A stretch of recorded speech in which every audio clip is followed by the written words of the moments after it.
नमस्कार शेतकरी मित्रांनो. तर आज आपल्यासोबत डॉक्टर धिमधिमे साहेब जे BVSC आणि LDO या पोस्टवर कार्यरत आहेत. आणि या ठिकाणी मित्रांनो आपण आलोत आणि या ठिकाणी आपल्याला निमोनियाचा हा बैल बघायचा आहे.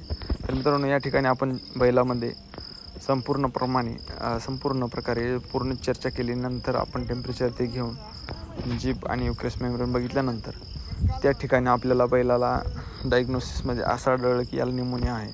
तर मित्रांनो निमोनियाचा या ठिकाणी आपण ट्रीटमेंट केलेलं आहे आणि आपल्याही जनावराला जर असं झालं तर लवकरात लवकर आपण ट्रीटमेंट करून घ्यावी.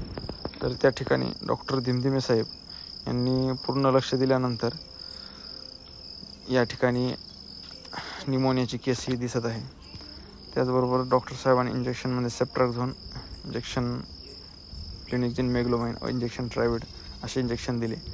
व मित्रांनो एक 10 ते 15 मिनटात आपण या ठिकाणी रिझल्ट नंतर पाहू शकता की बैलाने चारा खाण्यास सुरुवात केलेली आहे. या व्हिडिओमध्ये आपण जनावरांच्या रोगाबद्दल माहिती दिलेली आहे आणि असंच आपल्याला नवनवीन व्हिडिओ जर बघायचे असतील तर आपल्या या यूट्यूब चॅनलला लाईक, सबस्क्राईब आणि शेअर करा. तर मित्रांनो आपण या ठिकाणी पाहतात की ट्रीटमेंट झाल्यानंतर बैलांनी चारा खाण्यास सुरुवात केलेली आहे.